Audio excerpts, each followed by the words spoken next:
governo brasileiro precisa diminuir de tamanho. É muito melhor ser um governo forte do que um governo grande. O governo brasileiro precisa sair da frente dos empresários no setor trabalhista, no setor fiscal, no setor da previdência social. Precisa ser um governo smart, um governo rápido, inteligente. Essa é a característica das estruturas governamentais dos países de maior sucesso. E parte disso é negociar grandes acordos internacionais de comércio e investimento, de modo a abrir as portas para o Brasil e suas empresas dos grandes mercados compradores do mundo. Além da diminuição da parte governamental na composição do que se chama de custo Brasil, é absolutamente fundamental para o governo brasileiro permitir as condições para que o investimento total do nosso país, privado e público, nas áreas de ciência, tecnologia e inovação, também se expanda. O Brasil, há 25 anos, não consegue investir mais do que 1% do seu produto interno bruto em ciência, tecnologia e inovação.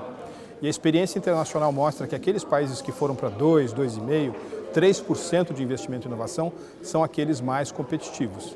E é claro, o Brasil tem que fazer a sua lição de casa em reinserir-se na economia global por meio de acordos junto a potências da Ásia, da África, da América do Norte e da Europa. Nós não podemos imaginar que apenas por conta do grande tamanho relativo do nosso mercado interno a gente possa fechar as portas para a atividade exportadora. Acho que o mais importante é fazer uma leitura correta das grandes tendências corporativas da economia global. Hoje nós estamos falando, mais uma vez, numa nova era do talento. A qualidade de gente vai ser mais importante do que os critérios capital e trabalho. As empresas precisam aumentar a agregação de valor, ou seja, destinar orçamentos cada vez mais robustos à área de inovação. E elas têm que entender também que nós passamos hoje por uma metamorfose que vai fazer com que a eficiência encontre-se não apenas no foco em se concentrar naquilo que tradicionalmente a empresa faz, mas em deixar os periscópios, as antenas ligadas para oportunidades que estão às suas margens, né? Essa é uma característica das grandes empresas de sucesso. Tradicionalmente, as pessoas atribuem ao clima, ao fator trabalho, ao fato de um país ter passado por guerras, ao fato de um país privilegiar a sua educação, o segredo do sucesso.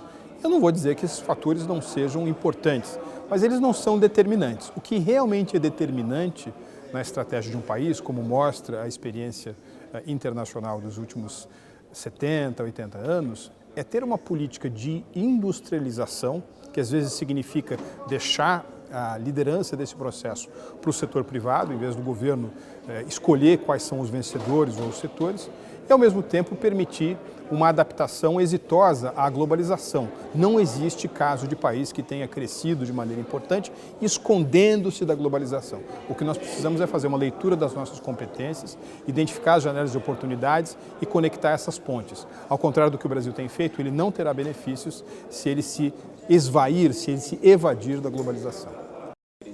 O brasileiro é criativo, ele precisa ser inovador. O brasileiro é resiliente, ele precisa utilizar essa capacidade de assimilar golpes para construir empresas muito fortes. O brasileiro tem uma capacidade importante de influenciar o governo, ele precisa influenciar o governo no caminho certo. Não é do compadrio, não é do fechamento, mas é no sentido da abertura. O Brasil andou perdendo décadas, perdeu a década dos 80 e muito provavelmente vai perder a década atual. Mas uma década perdida precisa ser uma década aprendida. Nós precisamos aprender com os erros que nós tivemos durante essas fases de grande estatismo da economia. E, sobretudo, eu acho que hoje o Brasil está concluindo, felizmente, um ciclo de populismo e protecionismo.